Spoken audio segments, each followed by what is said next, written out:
நல்லது பண்றதுக்கு அரசியலுக்கு வாங்கடா, கொள்ளை அடிக்கிறது கொலை பண்றதுக்கு மாடா அரசியலுக்கு.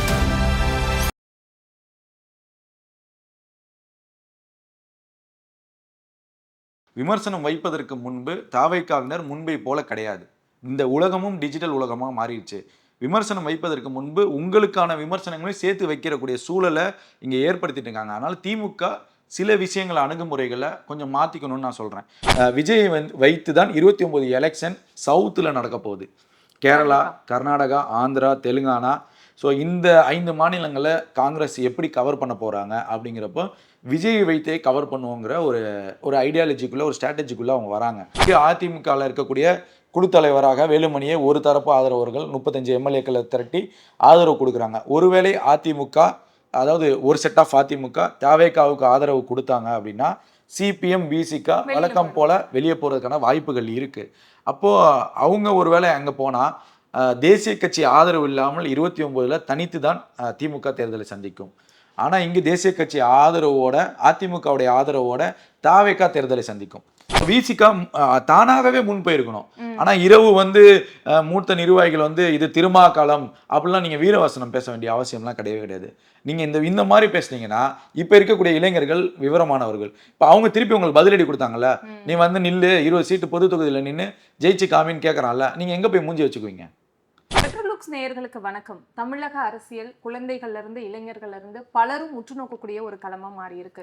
கடந்த ஒரு வார காலமா பல தட்பவெப்ப சூழ்நிலைகளை கடந்து இப்போ புது ஆட்சி, புது முதலமைச்சர் அப்படின்னு சொல்லி தமிழகத்துல பல சூழ்நிலைகள் மாறி இருக்கு. இந்த காலகட்டத்துல தினசரி நடக்கிற சுவாரஸ்யமான நிகழ்வுகளை பத்தி தான் இன்னைக்கு பேச போறோம். அதற்காகவே இன்னைக்கு நம்மளுடைய பத்திரிகையாளர் யாசர் அவர்கள் நம்ம கூட இணைஞ்சிருக்காங்க. வணக்கம் சார். வணக்கம். எப்படி இருக்கீங்க? நல்லா இருக்கேன். நல்லா, நீங்க? நல்லா இருக்கேன் சார். ஸோ முதலமைச்சரா தளபதி விஜய் அவர்கள், சொல்லக்கூடாது மாண்புமிகு முதலமைச்சர் அவர்கள் இப்போ ஆட்சி பொறுப்பை எடுத்திருக்காங்க. உள்ள வந்ததுல இருந்தே நான் ரொம்ப டிரான்ஸ்பரண்டா இருக்கேன், நான் எல்லா விஷயங்களையும் மக்கள்கிட்ட வெளிப்படையா சொல்றேன் அப்படின்னு அவர் சொன்னதுனாலயோ என்னவோ அவர் மேல இந்த 2 நாட்களே பல விமர்சனங்கள் அவர் மேல வந்துருச்சு. முதல் விமர்சனமாவே பாத்தீங்கன்னா தமிழ் தாய் வாழ்த்து 3வது பாடலா பாடினது அப்படின்றது. இதுக்கு முன்னாடி பல நிகழ்வுகள்ல ஆளுநர் அவர்கள் எந்த நிகழ்ச்சியில எல்லாம் அவங்க சேர்ந்துக்கிறாங்களோ அந்த நிகழ்ச்சிகள்ல எல்லாமே இது பாரத பாடலாம் முதல்ல பாடணும் அப்படின்ற மாதிரி இருந்தது. பட் இதை ஒரு பெரிய விமர்சனமா, பெரிய பிம்பமா வைக்கிறாங்களே, அதை பத்தி நீங்க என்ன நினைக்கிறீங்க? இல்ல, முதல்ல தமிழ் தாய் வாழ்த்து முதல்ல வந்தே மாதரம் முதல்ல பாடணும்னு சொல்லி மத்திய அரசு ஒரு ஜியோ பாஸ் பண்ணாங்க. கடந்த திமுகவுடைய ஆட்சி இருக்கிறப்பயே அந்த ஜியோ பாஸ் பண்ணாங்க. இப்போ இந்த தமிழ் தாய் வாழ்த்து இந்த நிகழ்ச்சியில் ஏன் பின்னோக்கி போச்சுங்கிற ஒரு விஷயத்தை நம்ம தெரிஞ்சுக்கணும். முதல்ல இந்த நிகழ்ச்சியை ஆர்கனைஸ் பண்ணுறது ஆளுநர் தரப்பில் இருக்கக்கூடிய அரசு. ரெண்டாவது தலைமைச் செயலகத்தில் இருக்கக்கூடிய சட்டமன்ற முதன்மை செயலாளர், சட்டமன்ற பேரவை குழு, இவங்க தான் ஆர்கனைஸ் பண்ணுவாங்க. இது என்னவோ டிவிகேயோட மீட்டிங் மாதிரி இவங்க பேசுகிறதுங்கிறது முதல்ல ஏற்புடையதல்ல. ஆளுநருடைய ஆர்கனைஸில் தான் இந்த நிகழ்ச்சி நடக்கும். அவரை பதவி ஏற்று பிரமாணம் செய்து முடித்து அவர் சட்டமன்றத்துக்கு போகிற வரைக்கும், இன்றைய தினம் அவங்க எம்எல்ஏ பதவி இருக்கிற வரைக்கும் இது எல்லாமே ஃபுல்லாக கவர்மெண்ட் செட்டப்பில் தான் கிடைக்கும். ஃபுல்லாக அவங்க தான் ஆர்கனைஸ் பண்ணுவாங்க. இதுக்கப்புறம் தான் அரசுடைய முழு கட்டுப்பாட்டில் வரும். அதாவது முதல்வராக பதவியேற்றவுடன், அவர் எம்எல்ஏவாவது பதவியேற்றவுடன், மற்ற அமைச்சர்கள் அவங்கவுங்க இலாக்கெல்லாம் ஒதுக்குனதுக்கப்புறம் கவர்மெண்ட் கொஞ்சம் கொஞ்சமாக ரன் ஆகும். ஸோ இதுதான் ரூல். ஸோ அது இல்லாமலே திமுகவினர் விமர்சனம் செய்கிறாங்க. இரண்டாவது அந்த விமர்சனத்திற்கு அமைச்சராக பொறுப்பேற்றக்கூடிய திரு ஆதவ் அவர்கள் உடனே ஒரு மறுப்பு தெரிவிக்கிறாரு. இது தாவேகா அரசுக்கும் முதல்வருக்கும் பிடிக்காத ஒரு விஷயமா தான் இருக்குது. இதற்கான நடவடிக்கைகளை நாங்கள் எடுப்போம். இனி வரும் காலங்களில் தமிழ் தாய் வாழ்த்து முதலில் பாட போகிறோம்னு சொல்லிட்டு ஒரு அறிக்கையும் டிஃபெண்ட் பண்ணுறாரு. இப்போ நான் இங்கே கேட்குறேன் அப்படின்னா, நீங்கள் வைக்கக்கூடிய விமர்சனங்களுக்கு எல்லாத்துக்குமே இது டிஜிட்டல் உலகம் நிறைந்த உலகமாக இருக்குது. கடந்த காலங்களில் ஒரு நியூஸ் நம்ம சொல்லணும் அப்படின்னா செய்தித்தாளோ இல்லை டிவிலேயோ அடுத்தடுத்த நாட்கள் பரிமாற மாதிரி இருந்துச்சு. இப்போது ரொம்ப ஃபாஸ்ட்டாகவே இருக்குது.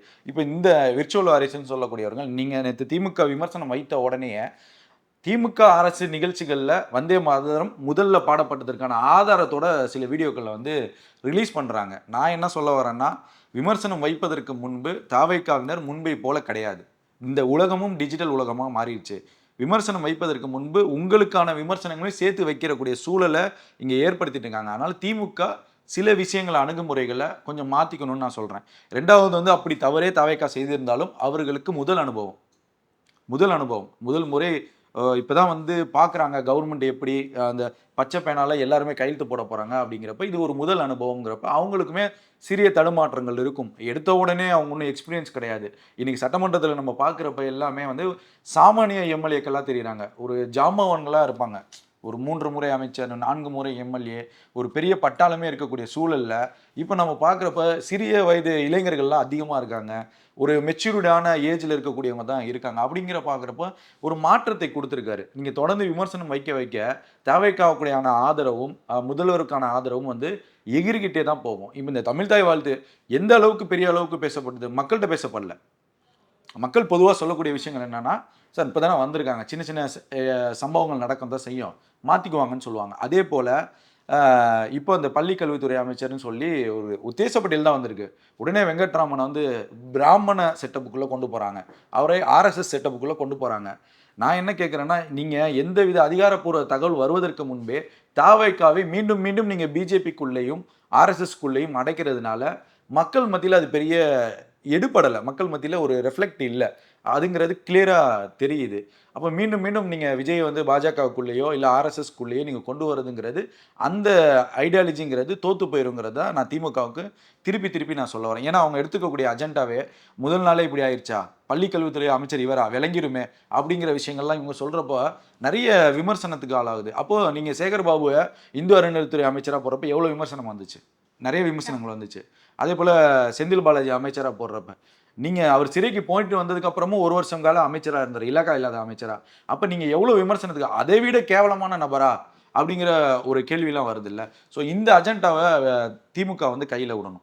ஆனா அதுதான் அரசியல் அப்படின்றதும் கூட. எதிர்கட்சியில இருக்கிறவங்களுடைய அடுத்த முழு நேர பணியுமே வந்து கட்சியில இருக்கிறவங்க என்ன தவிர அதுதான் எதிர்கட்சியா அவங்க செயல்படுவாங்க. ஆனா அது எடுபடாதுன்னு நான் சொல்ல வரேன். இன்னைக்கு நீங்க தமிழ் தாய் வாழ்த்துக்கான அந்த விமர்சனம்ங்கிறது எந்த அளவுக்கு பேசப்பட்டுச்சுன்னு நான் கேட்குறேன். எதுவுமே மக்கள் மத்தியில் இன்னைக்கு மக்கள் ரோட்ல நடமாடிட்டு தான் இருக்காங்க. விஜய் தமிழ் தாய் வாழ்த்தை பின்னாடி தள்ளிட்டாருன்னு பிரச்சனை பண்றாங்களா, இல்லை போராட்டம் பண்றாங்களா? அப்படி கிடையாது. அவங்க ஒரு யதார்த்தமான விஷயங்களை மக்கள் வந்து புரிஞ்சுக்கிறாங்க. முதல் முறை சரி அனுபவம் தவிர அதற்கான வருத்தத்தையும் அந்த அமைச்சர் வந்து நேற்று தெரிவிச்சிட்டாரு. அறிக்கையும் அவங்க வெளியிட்டாங்க. நாங்கள் இனிமே வந்து முதல் இசையாக தமிழ் தாய் வாழ்த்தை இசைப்போன்னு சொல்லிட்டு அவர் அறிக்கையும் விட்டுட்டாரு. அப்போ அதை அவ்வளோதான் மறந்துடுவாங்க.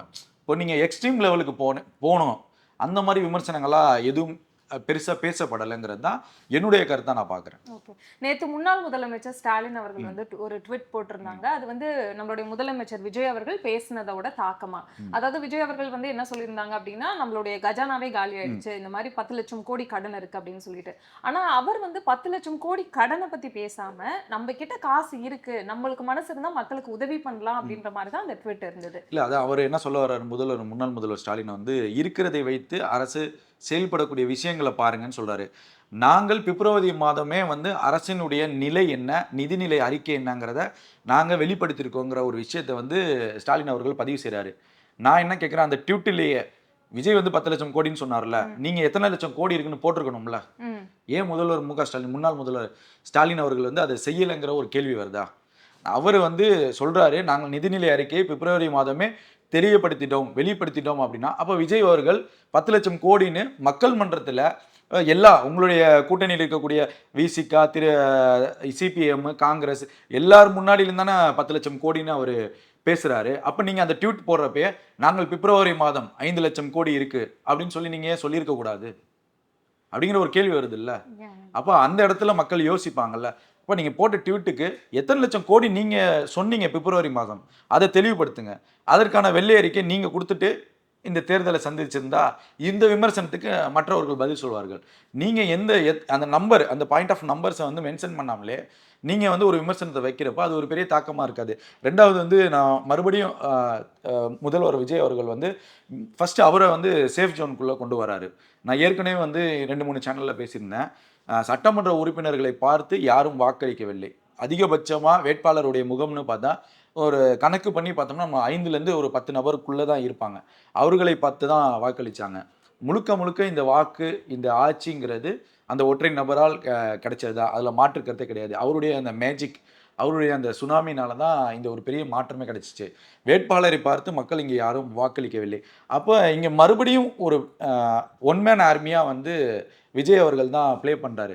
தன்னை ஒரு சேஃப் ஜோனுக்குள்ளே கொண்டு வராரு. என்னன்னா ஆட்சி கையெழுத்தில் வந்து அந்த மகளிருக்கு 2500 ரூபா. இது வந்து அவர் போடுறதுக்கு முன்னாடியே மற்ற எதிர்க்கட்சிகள்லாம் சோசியல் மீடியாவில் போகிறதெல்லாம் பார்க்க முடிஞ்சு. டிபேட் சேனல்கள்லேயும் திமுக ஆதரவு பத்திரிகையாளர்கள்லாம் அதை பேசுகிறதெல்லாம் பார்க்க முடிஞ்சு. ஃபஸ்ட்டு வந்தோன்னா ஒரு சேஃப் ஜோனுக்குள்ளே வந்த உடனே ஒரு மாற்றம் மக்கள்கிட்ட வருது.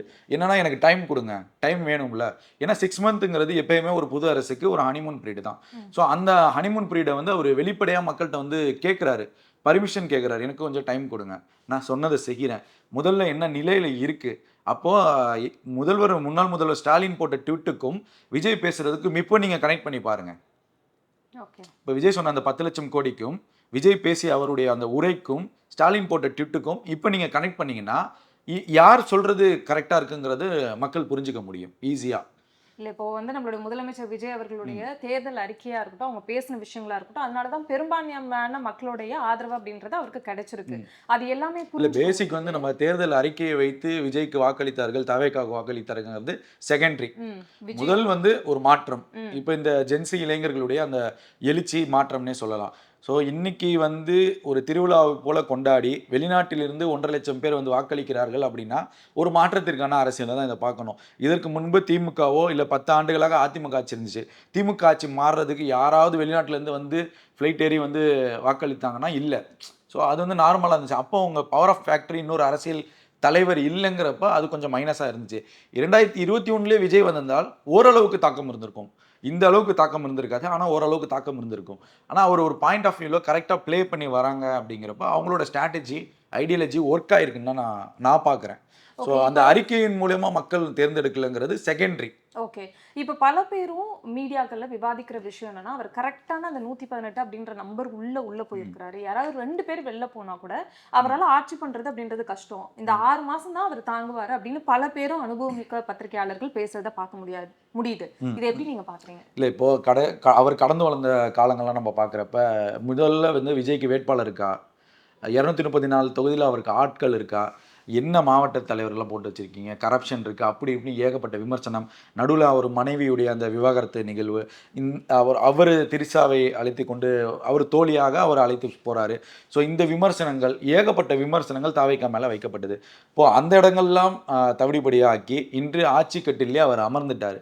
இதை யாருமே எதிர்பார்க்காத ஒரு நிகழ்வாக இருக்கிறப்ப இந்த ஆட்சியையும் இந்த கவர்மெண்ட்டையும் ரூல் பண்ணுறதுக்காகவும் கிட்டத்தட்ட அவர் தேர்வு செஞ்சிருக்கிற இந்த தனிச் செயலாளர்கள்லாம் பார்க்குறப்ப ரொம்ப பிரமிப்பாக இருக்குது.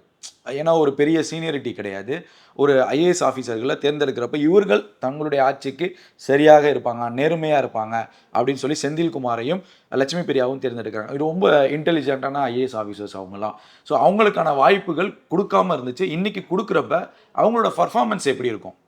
ஸோ அது ஒரு இந்த கவர்மெண்ட்டை ரன் பண்ணுறதுக்கான சப்போர்ட்டிவும் இன்னும் கிடைக்கும். இன்னும் நீங்கள் பொறுப்பு டிஜிபியில் தான் தமிழ்நாடு இருக்குது. இப்போ இவர் டிஜிபி எப்படி செலக்ட் பண்ண போகிறாங்க? ரெண்டாவது நமக்கு சென்னை சிட்டி கமிஷனர் யாரை போட போகிறாங்க?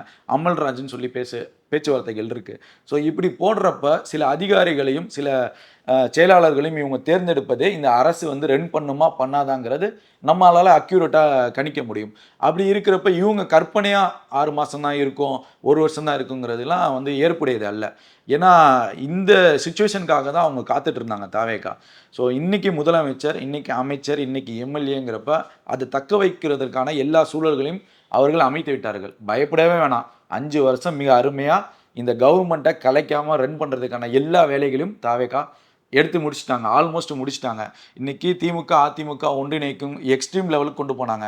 அதையும் அங்கே முறியடிச்சிருக்காங்க தாவேகா. ஏன் தாவேகா வந்து காங்கிரஸை அழைத்தது? ஏன் முன்கூட்டியே முந்திரி கொட்டையாக அழைச்சிட்டாரு அப்படின்லாம் விமர்சனம் வைத்தாங்க.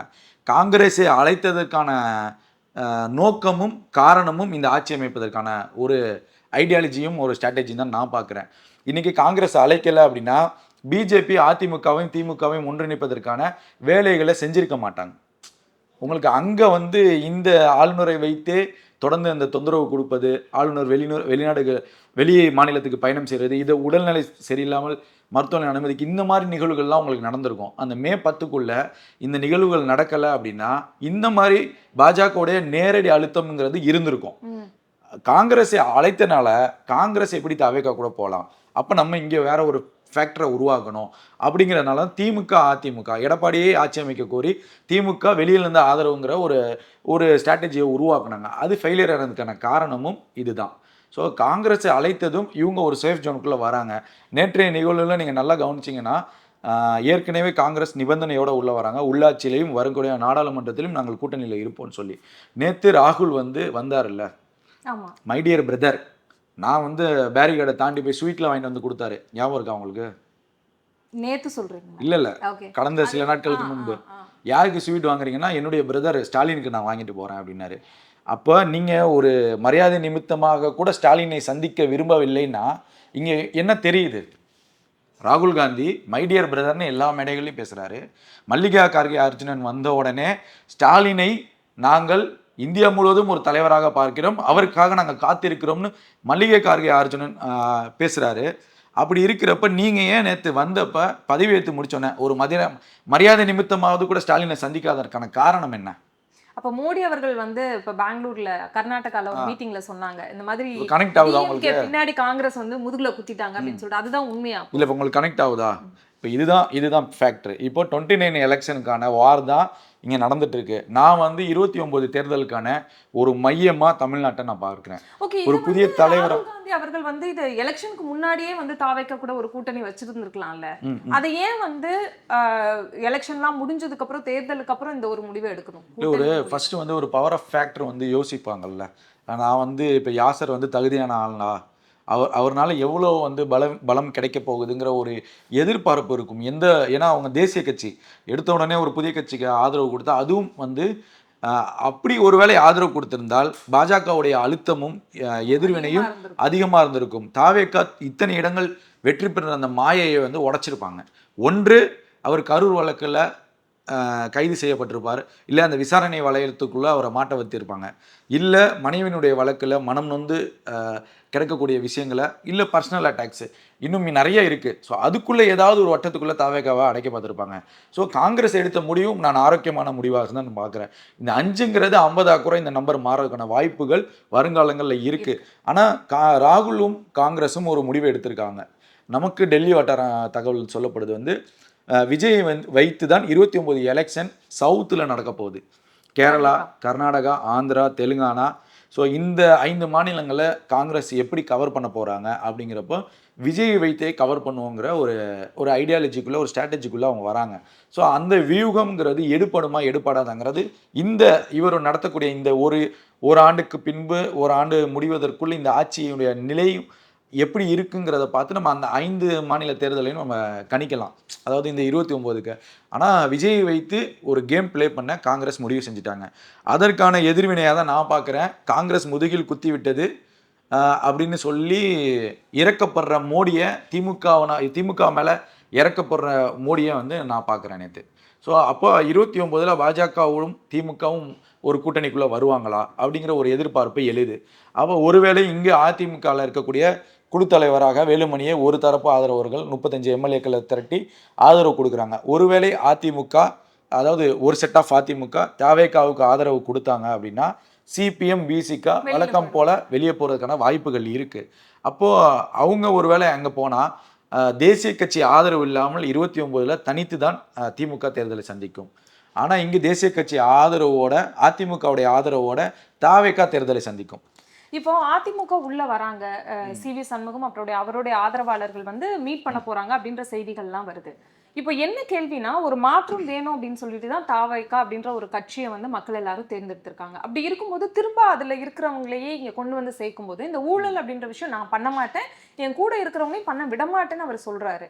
பட் எவ்வளோ நாளைக்கு அவங்க இழுத்து பிடிச்சிட்டு இருக்க முடியும்? இல்லை நம்ம ஃபோக்கஸ் பண்ண வேண்டிய விஷயங்கள் நிறைய இருக்கும்போது இதை எப்படி அவர் கான்சென்ட்ரேட் பண்ணி ஸ்டாப் பண்ண முடியும்னு நினைக்கிறீங்க? இல்லை முதல்ல தாவேகா வெற்றி பெற்றவுடன் தாவேகாவில் இருக்கக்கூடிய தலைமை நிர்வாகிகள் சொல்கிறப்போ அதிமுகவை தான் நாடி இருக்காங்க ஆதரவுக்கு.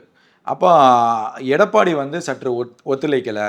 அப்படிங்கிறப்ப எடப்பாடிக்கு முதல்வருடைய ஆசை இன்னும் தீரலை, நாங்கள் முதல்வர் ஆகணும், இல்லை ஒரு அதிகார மையத்தில் நான் வரணுங்கிறத அவர் யோசிச்சிருக்கார் எடப்பாடி. அப்படி இருக்கிறப்ப இங்கு தாவேக்காவுடைய ஆதரவு கேட்கும்போது எடப்பாடி மறுத்ததாக தகவல் சொல்லப்படுது. நான் அப்படிலாம் கொடுக்க மாட்டேன், துணை முதல்வரால் நான் இருக்க மாட்டேன் அப்படிங்கிற ஒரு ஃபேக்டர் சொல்லப்படுது. இப்போ இந்த சலசலப்புக்கு மத்தியில் தான் உதயநிதி ஸ்டாலினும் எடப்பாடியுடைய மகனும் தொலைபேசியில் பேசி ஒரு முடிவு எடுக்கிறாங்க. அங்கேருந்து அமித்ஷா ஒரு ப்ரெஷர் கொடுக்குறாரு. அதுக்காக தூதராக தான் ரஜினிகாந்தை அனுப்புனதா தகவல்லாம் சொல்லப்படுது. மூத்த பத்திரிகையாளர்களும் அதுதான் சொல்றாங்க. ஏன்னா நீண்ட காலமாக திமுகவுக்கு ஒரு நண்பனாகவும் ஸ்டாலினுக்கு நெருங்கிய நண்பராகவும் ரஜினி அவர்கள் இருக்காரு. ஸோ இந்த ரஜினியை வைத்து சில காய்களை நவுத்த பார்த்தாங்க. இது இப்போ பிரியுதில்ல அதிமுகவில், இவர்களுக்கு பிடிக்கல. ஸோ ஏன் எப்படி நீங்கள் சிவி சண்முகம் அதிமுகவோட உண்மை தொண்டனாகவும் வேலுமணியும் இன்னும் பலர் நிறைய பேர் இருக்காங்க. இன்னைக்கு நீங்கள் அதிமுகவுடைய ஓட் பேங்க்னு பார்த்தீங்கன்னா அந்த ஓட் பேங்க்குங்கிறது குறையல. அப்போது அதிமுகவுடைய விசுவாசிகள், இந்த உண்மை விசுவாசிகள், அவருடைய வாக்குகள்ங்கிறது தக்க வைத்திருக்கு அதிமுக. அப்போ அதை எப்படி பயன்படுத்தணுங்கிற ஒரு கேள்வி இருக்குல்ல, அந்த இடத்த எடப்பாடி மிஸ் பண்ணுறாருங்கிறத சண்முகமும் வேலுமணியும் புரிஞ்சுக்கிறாங்க. நாங்கள் 10 ஆண்டுகள் உங்களை பின்தொடர்ந்து ஒரு பொதுச் செயலாளராக ஏற்றுக்கொண்டு நாங்கள் எல்லா முடிவுகளுக்கும் கட்டுப்பட்டு வந்தோம். இதுக்கப்புறம் நாங்கள் சொல்லக்கூடிய முடிவுக்கு நீங்கள் கட்டுப்படலைன்னா நாங்கள் விலகுறதுக்கு தயாருங்கிற நிலையை தான் அங்கே ஏற்படுத்தியிருக்காங்க. ஸோ இதுதான் நடந்திருக்கு. அப்போ எடப்பாடிக்கு ஒரு ஆசையை வந்து மீண்டும் பாஜக செலுத்திருக்கு. நீங்கள் முதல்வராகலாம், நாங்கள் திமுகவை உங்களோட இணைக்கிறதுக்கான முயற்சிகளை ஏற்படுத்துகிறோன்னு சொன்ன உடனே இதை பிடிக்காம தான் இவங்க அதிமுகவில் அடுத்த ஒரு அணி உருவாக இருக்கு. ஸோ இவங்க என்ன பண்ணுறாங்க, செங்கோட்டையன் மூலியமாக தகவல் சொல்லப்பட்டு செங்கோட்டையன் மூலியமாக இணையலாம், நம்ம ஒரு குழு தலைவரை உருவாக்கிட்டு, சட்டமன்ற குழு தலைவரை வேலுமணியாக தான் இருப்பார், அவரை உருவாக்கிட்டு அவர் மூலமாக நம்ம போய் தாவேக்காவுக்கு நம்பிக்கை இல்லை, அதாவது வெளிப்படையாக நாளை ஆதரவு இல்லாமல் நம்பிக்கை இல்லா தீர்மானத்தில் சட்டமன்றத்தில் வாக்கு செலுத்திடுவாங்க. இந்த 36 பேரும் வாக்கு செலுத்திட்டாங்க. ஆல்ரெடி இருக்கக்கூடிய அந்த மேஜிக் நம்பரோட இது ஆட் ஆயிடுச்சு அப்படின்னா 150 158 இடங்கள் வந்து பெரும்பான்மையோட தாவேக்காவுடைய ஆட்சி தொடரும். ஸோ இதுக்கப்புறம் டிசால்வ் பண்ணுறதுக்கான வாய்ப்புகள் குறைவு. ஒரு 6 மாதத்துலேருந்து 1 வருடம் வரைக்கும் நம்ம தாக்கு பிடிச்சிடலான்னு வச்சுக்கோங்க.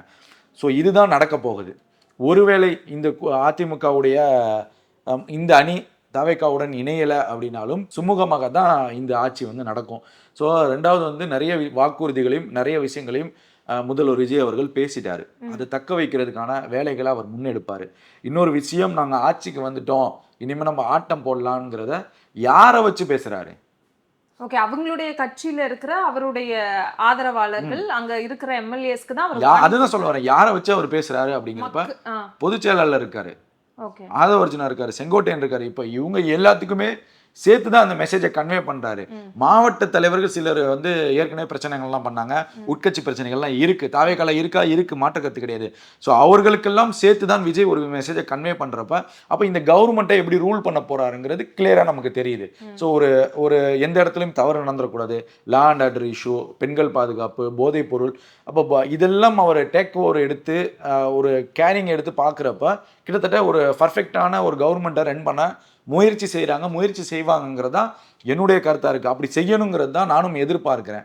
அப்படி நீங்கள் அந்த மாதிரி அரசை நோக்கி இந்த தாவேக்கா சென்றுச்சு அப்படின்னா மிகப்பெரிய மாற்றம் தமிழ்நாடு அரசியலில் ஒரு மிகப்பெரிய மாற்றம் நடக்கும்.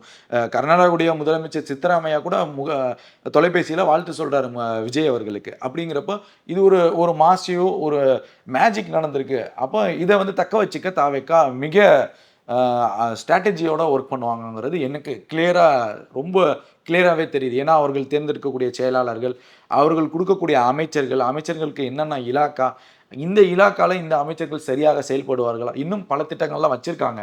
இப்போ தாவேக தலைமையில் பேசுகிறப்போ இல்லைண்ணே ஒரு வருஷத்துக்கு ஒரு அமைச்சருங்கிற மாதிரிலாம் சுழற்சி முறையில் கொண்டு வரதுக்கான வாய்ப்புகள் இருக்குன்னா இதுதான் தலைவரும் விரும்புகிறாருங்கிற விஷயங்கள்லாம் நான் சொல்கிறேன். இது ரொம்ப முக்கியமான விஷயம். சுழற்சி முறை அமைச்சருங்கிறப்ப சட்டமன்றத்துடைய அனுபவம் இல்லை, அமைச்சருடைய அனுபவம் இல்லைன்னா இந்த ஆட்சி 5 வருடம் நிறைவடைவதற்குள்ள எல்லாருமே அந்த 108 பேருமே அமைச்சராகிறதுக்கான வாய்ப்புகள் இருக்கு. ஸோ அப்போ ஆல்மோஸ்ட் எக்ஸ்பீரியன்ஸ் பர்சன் ஆயிடுவாங்க. அப்போ 2031 நம்ம தேர்தல் சந்திக்கிறப்போ ரொம்ப இலகுவாக இருக்கும். இவங்க அரசியல் மையப்படுத்தப்பட்டிருந்தாங்கன்னா அடுத்து அவங்களுக்கு எம்எல்ஏ சீட்டு கொடுக்கலனாலும் இவர்களுடைய உதவி மூலம் அங்கே அந்தந்த மாவட்டங்களில் நிறைய மாற்றங்கள் கொண்டு வர முடியுங்கிறத தாவேக்கா எடுக்கிறாங்கிறத தலைமையில் இருக்கக்கூடிய ஒரு முக்கிய நிர்வாகிகள்லாம் சொல்கிறாங்க. இது சுழற்சி முறையில் அது வரவேற்கத்தக்கது. இப்போ நீங்கள் தலித்துகள் கிடைக்கும், இஸ்லாமியர்களுக்கு இருக்கும், கிறிஸ்துவர்களுக்கு கிடைக்கும். அப்போ ஒரு தரப்பில் இருக்கக்கூடிய அமைச்சருங்கிற அந்த அந்தஸ்துங்கிறது பலதரப்பட்ட மக்களுக்கு கிடைக்கும் போது அது ஒரு பெரிய சமூக மாற்றமாக நான் பார்க்குறேன். இன்னைக்கு பொது தொகுதிகளில் தலித்துகள் வெற்றி பெறுவதுங்கிறது ஒரு மிகப்பெரிய மாற்றம். நீங்கள் 50 ஆண்டு கால திராவிட அரசியல்னு சொல்கிறீங்க, உங்களால் பொது தொகுதியில் ஒரு வேட்பாளர் தலித் வேட்பாளர் நிறுத்தி வெற்றி பெற முடியல அப்படின்னா இந்த 50 ஆண்டு கால திராவிட அரசியல் தோல்வி தான் நான் என்னுடைய கருத்தை நான் சொல்கிறேன். உங்களால் ஏன் ஒரு இஸ்லாமிய தொகுதிகள், இஸ்லாமிய மக்கள் வாழக்கூடிய பகுதிகளில் தான் உங்களால் வெற்றி அடைக்க முடியும்னா இந்த திராவிட அரசு தோல்வியில் தான் முடிஞ்சிருக்குன்னு சொல்கிறேன். அப்போ இன்னைக்கு அதை சாதிச்சு காட்டியிருக்காருல, அப்போ அவருக்கு மக்களுடைய ஆதரவு இன்னும் பெருகும், மக்களும் அதை புரிந்து கொள்கிறார்கள்ங்கிறப்ப ஒரு பெரிய மாற்றம் தான். அதான் நான் குறிப்பாக சொன்ன மாதிரி இந்த தலைமையில் சில முடிவுகள் எடுக்க இருக்கிறாங்க. சுழற்சி முறையில் அனைவரும் அமைச்சர், சில மாவட்ட தலைவர்கள் தோல்வியுற்ற இடங்களில் கண்காணித்து அந்த தோல்வியுற்ற இடங்களை வலுப்படுத்துறதுக்கான அடுத்த கட்டமைப்பு, உட்கட்டமைப்பு இதெல்லாம் வலுப்படுத்துறதுக்கான வேலைகளை தாவேக்கா தொடங்கிடுச்சு. இந்த கவர்மெண்ட் செட்டில் ஆகிறதுக்காக தான் கொஞ்சம் வெயிட் பண்ணிட்டு இருக்காங்க. எனக்கு தெரிஞ்சு இன்னும் ஒரு 2-3 மாதங்களுக்குள்ள மிகப்பெரிய வலுவான ஒரு கட்டமைப்பை உருவாதுக்கான எல்லா ஏற்பாடுகளும் அவங்க செஞ்சிருவாங்க. இப்போ எனக்கு இன்னொரு டவுட், நீங்கள் பேசிட்டு இருக்கும்போது சொன்னீங்க, இப்போ வந்து அதிமுக எம்எல்ஏஸ் வந்துட்டு நம்பிக்கை தீர்மானத்தில் ஆதரவு கொடுக்க போறாங்க அப்படின்னு சொல்லிட்டு, இப்போ திருமாவளவன் அவர்களும் என்ன சொல்லியிருந்தாங்கன்னா, நாங்கள் வந்து ஆதரவு கொடுக்குறோம், ஆனால் கூட்டணி வந்து திமுக கூட தான் இருக்கு அப்படின்ற மாதிரி. இப்போ அந்த அதிமுக எம்எல்ஏஸ் பண்றதும் அதே சேம் திங் தான்ல? இல்லை, இப்போ அவங்க எப்படி வெளிப்படையாக ஆதரவு கொடுக்குறாங்க அப்படின்னா, நமக்கு பெரும்பான்மை நிரூபிக்கக்கூடிய கட்டாயத்தில் தாவேக்கா இருக்குது. இப்போ நீங்கள் இதெல்லாம் முடிஞ்சிருச்சு, அங்கே பெரும்பான்மை நிரூபிக்கலைன்னா என்ன ஆகும் அப்படின்னா தாவேக்காவுடைய ஆட்சி கவிழ்ந்துடும். அப்படி இருக்கிற அந்த சூழலுக்கு அவங்க எடுத்துகிட்டு செல்ல மாட்டாங்க. அப்போது ஒரு சேஃப் ஜோனுக்குள்ளே நமக்கு அதிமுக வேணுங்கிறத அவங்க மெச்சூர் பண்ணுறாங்க. அப்போ தாவேக்கா வந்து இந்த பெரும்பான்மை நிரூபிக்கிறப்போ நமக்கு 158னா, அதாவது அந்த மேஜிக் நம்பரை விட அதிகமான கூடுதலாக ஒரு பங்கு கிடைக்கணுங்கிறப்போ அந்த ஆட்சியுடைய பங்குங்கிறத முழுமையாக கட்டுக்குள்ளே கொண்டு வந்துருவாங்க. அதை தான் அவங்க எதிர்பார்க்குறாங்க தாவேக்கா. முதல்வரும் அதை தான் விரும்புகிறாருங்கிறது தான் தலைமை நிர்வாகிகள்லாம் சொல்கிறாங்க. ஸோ இது இந்த சேஃப் ஜோனில் இருப்பாங்க. ஏன்னா நாளைக்கு விசிகாவோ இல்லை கம்யூனிஸ்ட்டுகளோ லைட்டாக ஏதாவது ஒரு சலசலப்போ இல்லை இந்த தமிழ் தாய் வாழ்த்து இஷ்யூ மாதிரி ஏதாவது ஒன்று திமுக தரப்போட ஆதரவு, ஏன்னா இன்னும் நீங்கள் ப்ரெஷர் பண்ணாமல் இருக்கீங்க அப்படின்னா அந்த சலப்புக்கு மத்தியில் ஆதரவு வாபஸ்னா இந்த ஆட்சிக்கு ஒரு சேஃப் ஜோன் இருக்காது. ஸோ அதனால தான் அவர் சேஃப் ஜோனுக்குள்ளே பக்காவாக கொண்டு வராரு விஜய். அந்த விஷயம் எனக்கு ரொம்ப பிடிச்சிருக்கு. ஸோ இப்பயுமே ஒன் மேன் பவராக தான் செலவு பண்ணுறாரு. நான் திரும்பி சட்டமன்ற உறுப்பினர்களுக்கெல்லாம் சொல்கிறேன், மீண்டும் மீண்டும் உங்களை காப்பாற்றி கொண்டு இருப்பது அந்த ஒற்றை நபர் தான். மறுபடியும் அவர் ஒன் மேன் ஆர்மி தன்னை ஒரே பவர் ஆஃப் ஃபேக்டரா அவர் பயன்படுத்துறாரு. நான் தான் முடிவெடுப்பேங்கிறத தெளிவாக அவர் சொல்றாரு. சட்டமன்றத்தில் முதல்வருடைய பதவியேற்பு விழாவிலையும் அவர் புரியுறவங்களுக்கு புரிஞ்சிருச்சு, சட்டமன்ற உறுப்பினர்களுக்கும் புரிஞ்சிருக்கும், அமைச்சர் பெருமக்களுக்கும் புரிஞ்சிருக்கும், மாவட்ட தலைவர்களுக்கும் அந்த விஷயத்தை அவர் கன்வே பண்றாரு. நான் தான் முடிவெடுப்பேன், நீங்க இனிமே ஆட முடியாது, ஆடவும் கூடாதுங்கிறத தெளிவுபடுத்திட்டாரு. அப்போ இப்பயுமே சட்டமன்ற உறுப்பினர்களையும் இந்த எம்எல்ஏக்களையும் அமைச்சர்களையும் காப்பாத்திருக்கிறது அந்த ஒன் மேன் பவர் தான். இப்போ ஒன் மேன் ஆர்மி அப்படின்னு சொல்றீங்க. இப்போ தாவேக்கால இருக்கிறவங்களோ இல்லை அவருடைய கூட்டணி கட்சியில் இருக்கிறவங்களோ அவங்கள சார்ந்தவங்களோ ஏதோ ஒரு தவறு பண்றாங்க அப்படின்னா அது அவங்க பண்ணாங்க அப்படின்ற மாதிரி மாறாது. கண்டிப்பா விஜய் அவர்கள் மேலதான் வரும். பல அவமானங்களையும் நிறைய அவதூறுகளையும் விஜய் அவர்கள் சந்திச்சிருக்காங்க தான். பட் இருந்தாலும் அடுத்த 5 வருஷத்துக்கு second by second, minute by minute வந்து அவர் மேல விமர்சனங்கள் அதுதான் அவங்க தக்க வச்சுக்க தான் பார்ப்பாங்க. நான் மறுபடியும் ஏன் சொல்றேன்னா, எல்லா ஃபேக்டரையுமே அவங்க ஒரு கிளான்ஸ் பார்ப்பாங்க.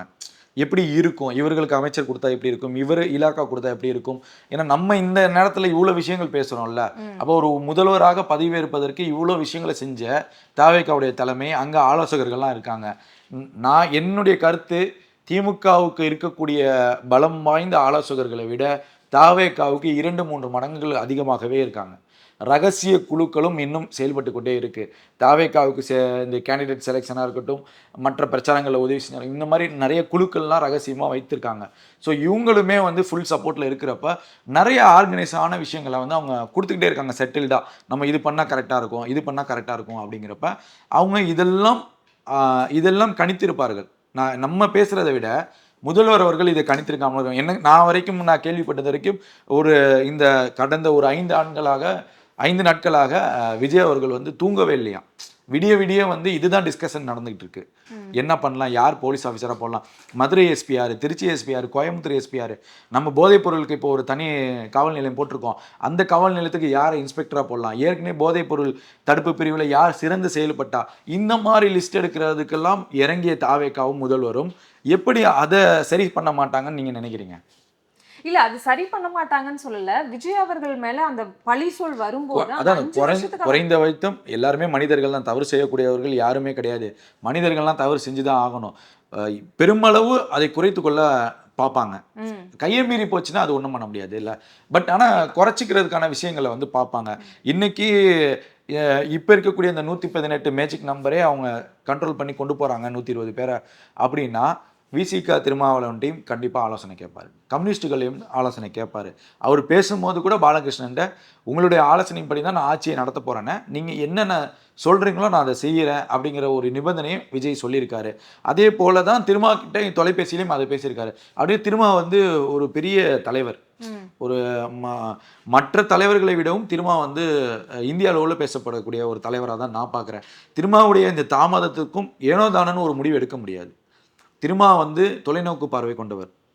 எந்த அளவுக்கு 2031 எப்படிலாம் நம்ம போகலாம், எப்படி கட்சி அடுத்த லெவலுக்கு கொண்டு போகலாம், எப்படி நம்ம நிர்வாகிகளை இது பண்ணலாம், திமுக அரசோட எப்படி இருக்கலாம், எப்படி நம்ம பாஜகவை எதிர்கொள்றது, இந்த மாதிரி தொலைநோக்கு பார்வை கொண்ட ஒரு தலைவர்.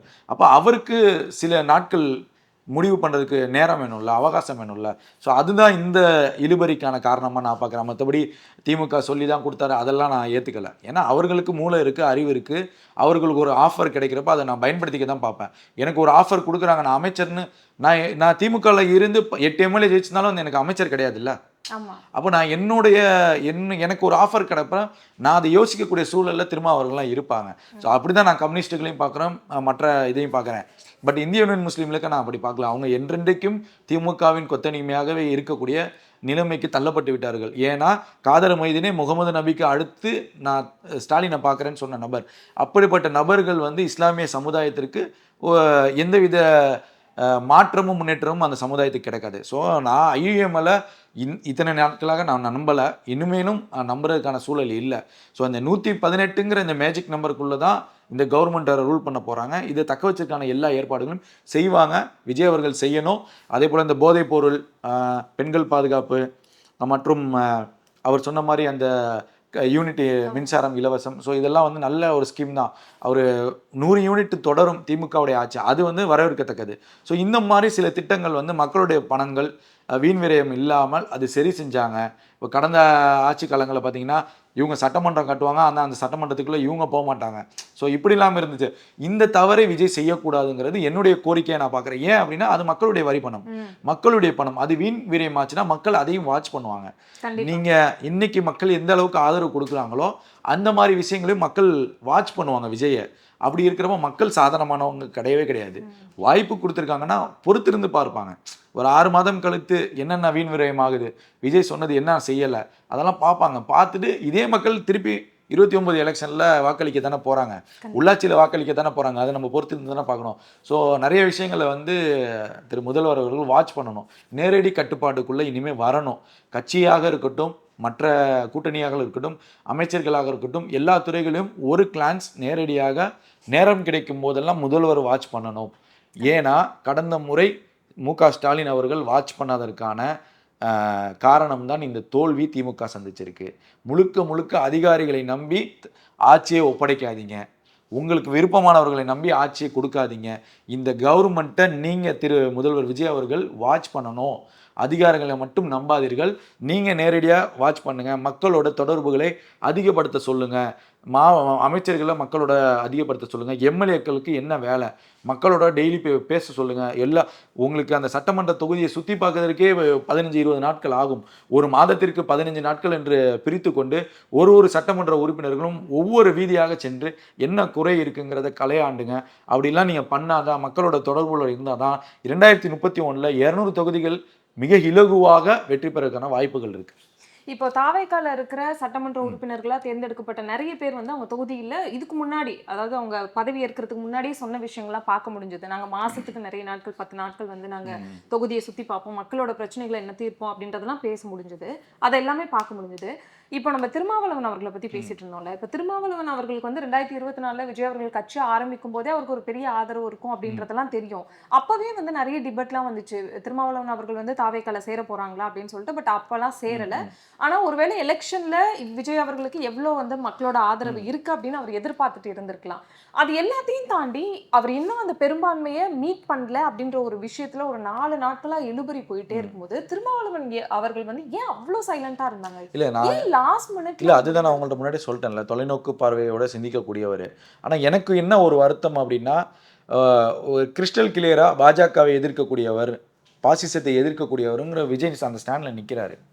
காங்கிரஸ் கைகோர்த்து உதவி செய்யுது, அந்த ஸ்டாண்டை தெளிவுபடுத்திட்டாரு. இந்த இடத்துல தான் எனக்கு கொஞ்சம் வருத்தம் விசிகா மேல. அப்போ அப்பேற்பட்ட ஒரு நபர் தனித்து நிற்கிறாரு. நீங்க பாசிசத்திற்கு எதிரான கட்சி விசிகா, சனாதனமே வந்து விசிகாவை பார்த்து அஞ்சக்கூடிய கட்சின்னு பேசக்கூடிய விசிகாவினர் ஏன் விஜய்க்கு வந்து நீங்க கை கொடுக்கல? அதுதான் எனக்கு ஒரு வருத்தமா இருக்கு.